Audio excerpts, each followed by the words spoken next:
못되게 산다는 것도 아니고 착하게 산다는 것인데 왜 세상은 착하게 살면 살수록 손해를 보고 상처를 입게 될까요? 대한민국 법 앞에서나 제 양심 앞에서도 한치의 부끄러움도 없이 살았던 저와 제 아들에게 일어난 끔찍한 이야기들을 여러분들에게도 들려드리고 싶어 어렵게 사연을 보내봅니다. 미혼모였던 저는 임신했을 때부터 출산을 하고 나서도 단 하루도 쉬지 않고 일을 해왔습니다. 저도 저지만 핏덩이였던 우리 아들을 먹여 살리기 위함이었죠.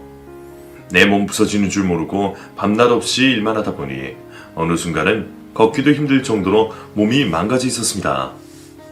성진아, 너 졸업식 다음 주 수요일이라고 했지? 엄마가 꽃꽃 사들고 갈 테니까 엄마 못 올까봐 걱정하지 마. 엄마, 안 와도 되니까 아픈 몸 이끌고 억지로 오지 말고 집에서 쉬어. 엄마가 졸업식에 안 오는 것보다 일부러 나 때문에 아픈 몸으로 졸업식 오는 게 더 싫어. 그래도 졸업식인데 엄마가 가봐야 되지 않겠니? 다른 친구들은 다 가족들이 올 거 아니야. 그리고 꽃 한 다발도 못 받는 졸업식이 어디 있니? 기범이 부모님도 여행 가셔서 기범이네 부모님들도 못 오신대. 그리고 기범이 누나가 내 꽃까지 사다 주기로 했으니까 걱정하지 마. 그리고 졸업식에 누구 엄마나 왔고 안 왔고 그런 거 아무도 신경 안 써. 저희 아들은 무뚝뚝한 성격이긴 했지만 늘 엄마를 배려하는 세심하고 착한 아들이었습니다. 그런 아들은 친구들이 다 대학을 갈 때 이제 자신이 가장이 되겠다며 공사판에 뛰어들어 일을 했는데 입영 통지서가 왔을 때도 엄마 혼자 두고 갈 수 없다며 입대까지 미루던 아들이 어느 날 어린 여자 한 명을 데리고 왔습니다. 오늘부터 여기서 얘랑 나랑 엄마랑 셋이 같이 살아야 될 것 같아. 말도 없이 데리고 와서 미안해. 그게 무슨 소리야? 얘가 누군데 우리 집에서 같이 산다는 거야? 성진이 네 여자친구야? 얘 뱃속에 내 아이가 있대. 임신 9주차고 아이 지울 수는 없을 것 같아서 내가 같이 살자고 데리고 왔어. 애 아빠면 책임을 져야 되잖아.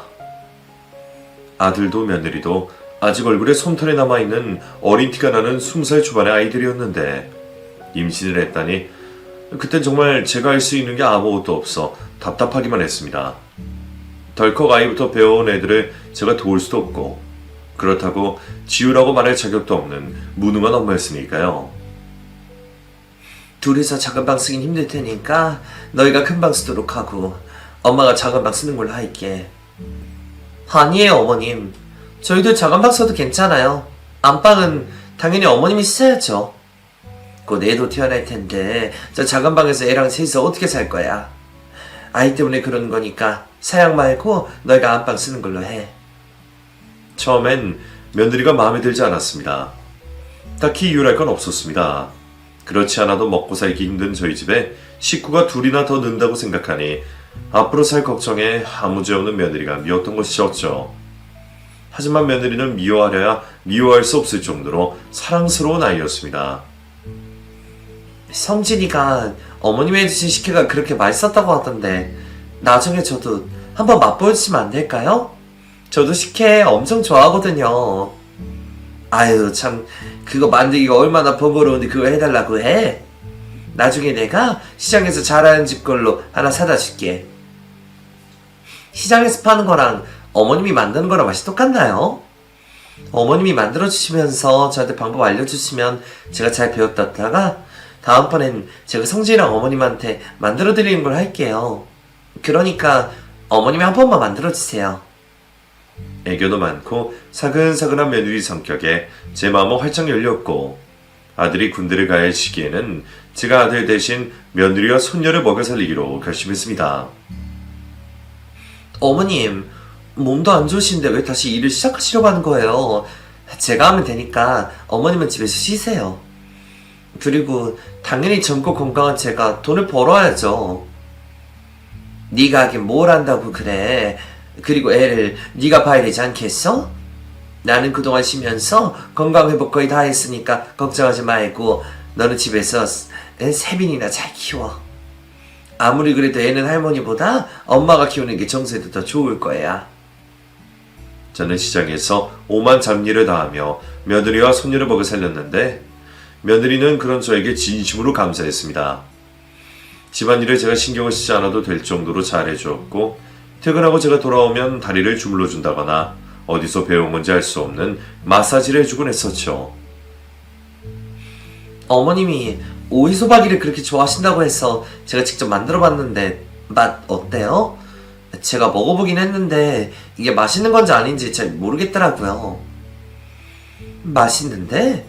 반찬집에서 파는 것보다 훨씬 맛있어. 이런 건 도대체 어디서 배워서 만드는 거야? 유나, 너도 얼른 하나 먹어봐. 어머님, 사실 제가 오이 냄새를 힘들어해서 오이를 잘 못 먹어요. 어머님이 좋아하신다고 해서 만든 거니까 어머니 많이 드세요?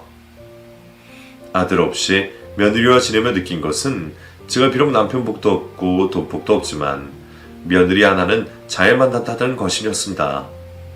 그래서 저는 아들이 전역하자마자 아들을 앉혀두고 말했죠. 너는 앞으로 유나랑 세빈이를 위해서만 살아야 한다. 그전처럼 막 노동하면서 하루 벌어 하루 사는 건 절대 안 돼. 제대로 된 직장 알아봐서 매달 꼬박꼬박 월급 받아서 유나 가져다 주도록 해라. 엄마, 갑자기 왜 이래? 나 군대 가기 전에는 유나랑 둘이서 어떻게 살아야 되냐고 걱정하더니 나 없는 사이에 무슨 일이 있었던 거야? 네가 유나를 어떻게 생각하고 있는지 모르겠지만 엄마가 보니까 세상에 유나 같은 사람은 또 없는 것 같더라. 그러니까 엄마 말은 네가 여자 하나는 잘 데리고 왔다는 말이야. 너만 잘하면 유나도 너한테 내도 잘할 거고 분명 너한테 귀인이 될 거니까 너는 다른 거 생각 말고 무조건 유나랑 세빈이를 위해서만 살아. 군대를 전역한 아들이 아무래도 혈기왕성한 나이다 보니 저는 아들이 엇나갈까 걱정이 되었습니다. 그래서 저는 아들이 전역한 날부터 매일같이 며느리 같은 사람은 없다며 며느리와 딸을 위해서만 살라고 아들에게 세뇌를 시켰습니다. 어머님, 세빈이 아빠 지금 뭐 하고 있는 줄 아세요? 세빈이 아빠 지금 방에서 상 펴놓고 공부를 하고 있다니까요? 평생 살면서 성진이 공부하는 걸 한 번도 못 봤는데 무슨 바람이 들어서 공부를 한다 그러니? 무슨 공부하는지 물어봤어? 자격증 공부라고 하던데요?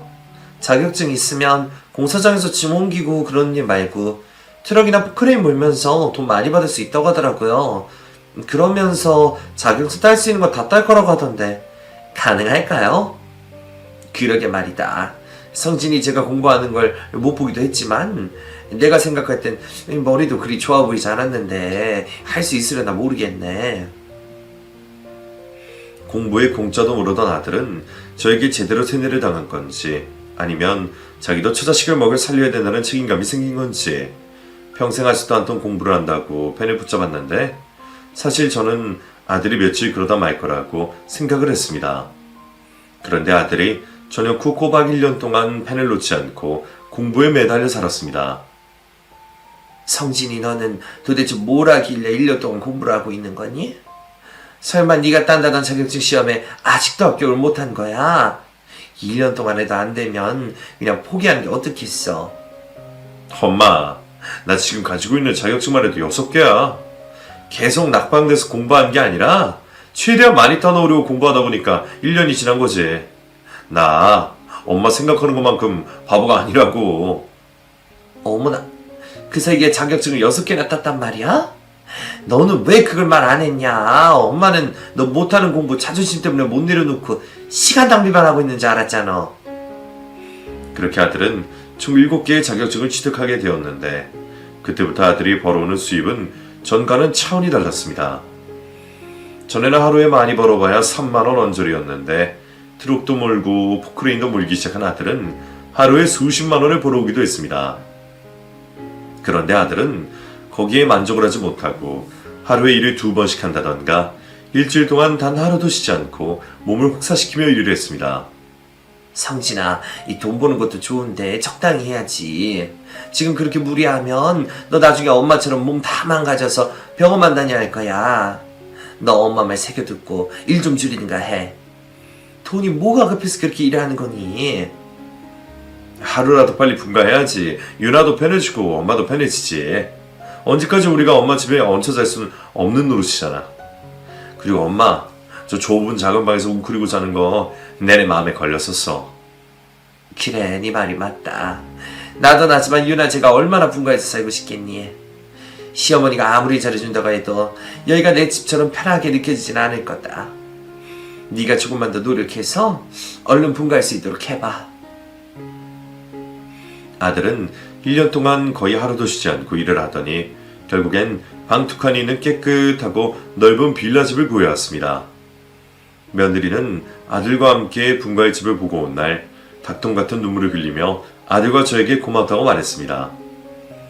어머님이랑 세빈이 아빠한테 정말 감사하고 고마워요. 두 사람 다 저 때문에 몇 년 동안 제대로 쉬지도 못하고 고생만 하시고 제가 이 모든 걸 어떻게 갚아야 될지 모르겠어요.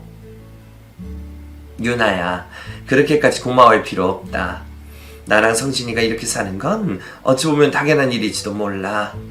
너도 너지만 세빈이 굶기지 않으려면 나랑 성진이가 고생하는 게 맞지 않겠어? 그리고 나는 네가 이렇게 고마워하는 마음을 갖고 있다는 것만으로도 그동안 고생한 보람을 느끼는 것 같거나. 항상 제가 신세만 지는 것 같아서 너무 죄송했어요. 세빈이 아빠도 아직 젊은 나이인데 저랑 세빈이 때문에 하루도 쉬지 못하고 고생하는 거 보면 마음이 찢어질 것 같더라고요.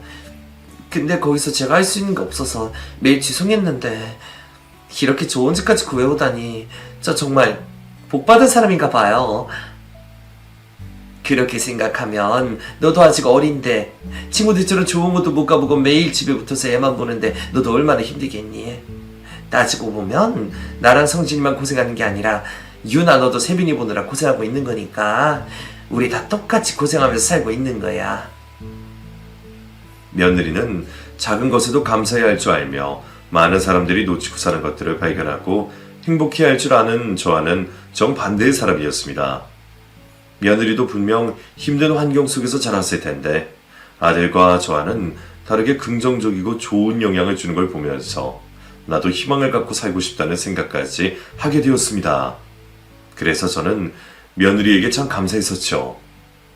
어머님, 설마 또 돈 보내셨어요? 제가 보내지 말라고 몇 번이나 말씀드렸잖아요. 어머님이 보시는 건 어머님이 쓰시지 왜 자꾸 저한테 돈을 보내시는 거예요. 너 용돈으로 쓰라고 보낸 거니까 세인이나 성진이한테 쓰지 말고 유나 너 갖고 싶은 거 있으면 그거 사면 됐어.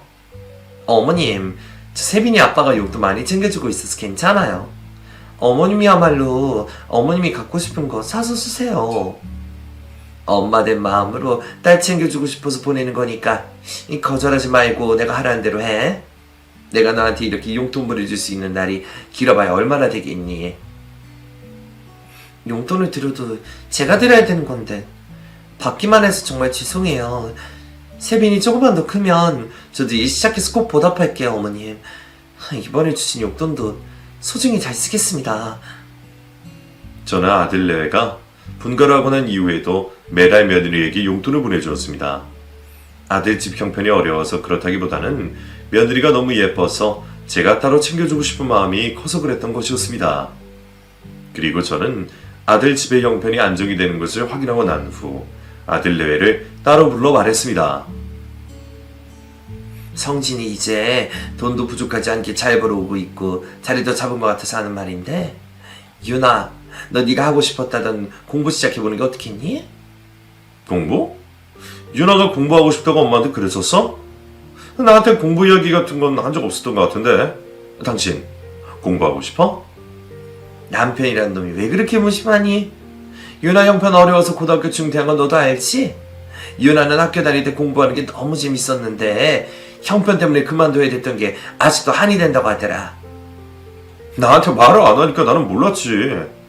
당신 공부하고 싶으면 공부해. 내가 한번 끊어줄 테니까 검정고시부터 따보는 게 어때? 아들이 군대에 가 있는 동안 며느리와 살면서 참 많이 이야기를 나눴었는데 며느리가 저에게 했던 말 중 계속 제 귀에 맴돌았던 말은 공부를 하고 싶다는 말이었습니다. 학교가 너무 가고 싶어서 아침마다 친구들이 교복을 입고 학교 가는 모습을 몰래 훔쳐보기도 했고 친구들이 졸업하는 날에는 너무 속상해서 일주일을 넘게 방에서 나오지 않은 적도 있다고 했었죠. 어머님, 그때 제가 했던 말을 아직도 기억하고 계셨어요? 절대로 공부시켜달라는 의미로 말했던 게 아니라 그냥 지나가는 말로 했던 건데 저 공부 안 해도 괜찮아요. 그래도 중졸은 좀 아니지 않니? 너도 공부하고 싶어 했고 나중에 세빈이를 위해서라도 검정고시만 따는 걸로 해봐. 공부하다가 공부에 재미 들려서 대학도 가고 싶어질 수도 있을 텐데 너 대학 가고 싶어지면 그것도 내가 보내줄 테니까 일단 학원부터 끊어. 제가 전생에 나라를 구했나 봐요. 집에서 평생 애만 키워도 되는 사람한테 이런 기회까지 주시다뇨. 어머님이랑 세빈이 아빠가 저에게 주신 귀한 기회니까 그럼 놓치지 않고 열심히 해볼게요. 이게 뭐라고 그렇게까지 말하니? 가족인데 당연히 이 정도는 해줄 수 있지. 그리고 공부하는데 세빈이가 방해된다 싶으면 나한테 맡겨. 내가 세빈이 봐주는 걸로 할게. 처음엔 괜찮다고 거절하던 며느리는 세상 누구보다 행복하게 공부를 시작했습니다. 겨우 고등학교 검정고시일 뿐인데 그것마저도 행복해하는 며느리를 보며 안타까운 마음이 들었죠. 그래서 며느리가 대학을 가지 않겠다고 해도 대학을 보내줄 생각이었는데 며느리가 먼저 은근슬쩍 대학 이야기를 꺼냈습니다. 검정고시 친 사람들은 대학을 못 가는 줄로만 알고 있었는데 검정고시 친 사람들도 대학을 갈 수 있다고 하더라고요. 학원 선생님 말로는 검정고시 치고 바로 수능 쳐서 대학 간 사람들 엄청 많대요. 그래, 검정고시 치고 대학 가는 사람 많다고나 하더라. 머리 비상한 애들도 시간 낭비 안 하려고 중학교 졸업하고 검정고시 쳐서 20살 되기도 전에 대학 가고 그런다고 하던데? 제가 검정고시 공부해보니까 그건 별로 어렵지 않던데? 수능은 많이 어려울까요? 학원 선생님이 저는 배우면 금방 배울 것 같다고 하시던데 수능이 어느 정도인지 가늠이 안 돼서 궁금해서라도 수능을 한번 보고 싶은 마음이 들더라고요. 빙빙 둘러 말하는 며느리를 보며 저는 며느리에게 대학에 가고 싶으면 가도 된다고 말을 했고 옆에서 듣고 있던 아들도 그러라고 말했습니다. 너 대학 보내주는 건 지금 성취 능력으로는 충분히 가능한 일이니까 더 늦기 전에 공부해서 유나 너도 대학 가보는 게 어떻겠니? 세빈이는 그때 말한 것처럼 내가 봐주는 걸로 하마. 아니에요 어머님. 애엄마가 무슨 대학이에요. 저는 검정고시 딴 것만으로도 만족하고 있어요. 그리고 대학 가면 드는 돈이 한두 푼이 아닌데 저한테 그런 큰 돈을 쓰는 건 저도 반대예요. 성지이도 힘들게 보내줘야 되는 거라면 당연히 안 된다고 했겠지만 그게 아니니까 한 살이라도 더 어릴 때 대학 가서 공부해보라는 거야. 보니까 유나 너 공부 더 하고 싶은 눈치인 것 같은데 세빈이 조금만 더 크면 세빈이한테 들어가는 돈 많아질 거니까 그 전에 얼른 네 공부해. 어머님, 저 정말 그래도 돼요? 제가 이 집에 시집 와서 도움은 못 드리고 민폐만 끼치는 것 같아서 마음이 너무 죄송스러워요. 지금까지 받는 것도 아직 하나도 못 갚았는데 제가 대학까지 가도 되는지 모르겠네요. 유나야, 우리는 가족이야, 가족. 다른 가족들도 다 이렇게 살고 있어. 그러니까 신세 진다고 생각하지 말고 공부 열심히 해서 나중에 네가 나랑 성진한테 갚는 걸로 하면 되잖니. 안 그래? 며느리는 저와 아들의 지원하에 대학 준비를 시작했는데 며느리가 참 대결하다고 느낀 것 중 하나가 대학 입시 준비를 하면서도 아이를 저에게 맡기거나 하지 않았고 심지어 아르바이트까지 하며 공부를 했다는 것이었습니다. 저도 무뚝뚝한 성격이라 티는 안 냈지만 그런 며느리가 너무 예뻐서 며느리 대학 첫 등록금은 내가 내줘야 되겠다 생각하고 있었는데 어느 날 며느리가 아들과 저에게 뜬금없이 미대에 가고 싶다고 말했습니다. 대학 입시 준비하면서 내가 무슨 공부를 하고 싶은 거지 라고 생각을 해봤는데요. 제가 하고 싶은 건 미술 공부더라고요. 그래서 갈 수 있다면 미대로 가고 싶은데 미대는 입시학원을 다녀야지 수월하게 갈 수 있어서 알아봤더니 학원비가 만만치가 않네요.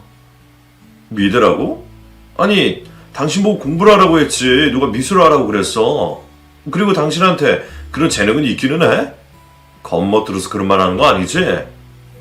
어릴 때부터 미술에 관심이 많았어. 그림도 곧잘 그린다는 칭찬도 받았었고 나도 어느 정도 재능은 있다고 생각해. 근데 입시 미술은 내가 모르니까 학원을 가고 싶은 거지. 입시 미술학원이면 생각보다 돈이 많이 들 것 같은데 미대까지는 당신 욕심이니까 그건 포기하고 그냥 일반 대학 가는 걸로 해. 아니면 취업 잘 되는 간호학과로 가든가. 입시 미술학원을 보내달라는 며느리의 말에 아들이 돈이 많이 드는 건 안 된다며 딱 잘라 말하자 며느리는 그 어떤 대꾸도 하지 못하고 잔뜩 기가 죽은 채 알겠다고만 대답을 했습니다. 그 모습을 보고 또 마음이 약해진 저는 아들을 설득시켰습니다. 이왕 공부 시켜주는 거 자기가 하고 싶다는 걸 시켜줘야지. 그리고 평소에 유나가 뭐 갖고 싶다 뭐 하고 싶다 말 잘 안 하는데 이렇게 말하는 거는 자기도 엄청 고민하고 용기 내서 말한 거니까 유나 하고 싶은 거 시켜주는 걸로 하자. 엄마는 왜 자꾸 세빈이 엄마 편을 들어? 솔직히 우리가 애 키우는 것도 아니고 그 큰 돈을 들여서까지 애 엄마를 대학에 보내줘야 돼? 나는 세빈이 엄마가 공부하는 것까진 좋은데 미래는 이게 과하다고 생각해. 너 돈 버는 이유가 뭔데? 유나랑 세빈이 위해서 버는 거 아니야? 너희 둘 다 아직 어리고 돈은 나이 들면 더 많이 벌 수 있으니까 지금 버는 돈 아까워하지 말고 유나가 하고 싶다는 공부 시켜줘. 나중에 유나 잘 되면 너도 투자하기 잘했다는 생각 들 거야. 돈 없어서 못 시켜주는 거랑 돈 있는데 안 시켜주는 것도 다른 거 알지? 며느리에게 재능이 있는지 없는지는 저도 잘 몰라서 혹여나 헛돈을 날리는 게 아닐까 내심 걱정을 했었는데 며느리에게 재능이 있었던 건지 며느리는 미술 입시학원을 다닌 지 6달 만에 미대에 합격을 했습니다. 그 전까지 아들은 며느리가 미대를 준비한다는 것에 불만이 많았었는데 며느리가 당당히 합격증을 받아오니 본인이 합격한 것처럼 기뻐했습니다. 나는 세빈이 엄마가 해낼 줄 알았어. 솔직히 재능 있는지 없는지는 본인이 더 잘 알거든. 세빈이 엄마가 나한테 입시학원 보내달라고 했던 것도 자신이 있으니까 그런 거여서. 벌써부터 보내주기 잘했다는 생각이 들지? 대학 졸업하고 유나 더 훌륭한 사람 되면 그땐 지금보다 더 기쁠 거야. 근데 이제 시작이니까 성진이 너 마음 단단히 먹어. 나중에 더 훌륭한 사람 될 거면 그전까지 내가 투자 열심히 해야지. 세빈이 엄마, 당신은 돈 걱정하지 말고 공부 열심히 해. 다른 친구들은 부모가 있지만 당신한텐 돈 잘 버는 남편이 있잖아. 며느리의 대학 합격 소식에 신이 난 아들은 며느리에게 평소 하지도 않던 애정 표현도 스스럼 없이 하기 시작했고 며느리에게 쓰는 돈을 아까워하지 않았습니다. 그때 저는 며느리가 저희 집에 들어오면서부터 일이 잘 풀리기 시작했다는 생각이 들었습니다. 유나가 우리 보고 기인이라고 하는데 내가 볼 땐 유나가 우리한테 복덩이인 것 같구나. 유나 들어오면서부터 일이 잘 풀리기 시작한 것 같아. 나도 그렇게 생각하고 있어. 유나 아니었으면 내가 정신을 차렸을까 싶기도 하고 유나가 내 조리 잘 해주니까 내가 지금까지 버티고 일을 할 수 있었던 것 같아. 그러니까 우리 앞으로 유나한테 항상 감사한 마음으로 살도록 하자. 특히 너 유나한테 쓰는 돈 아까워하지 말고 학교 가서 다른 친구들한테 뒤떨어지지 않도록 지원 잘 해줘. 시황 보내주기로 한 거 그렇게 해야지.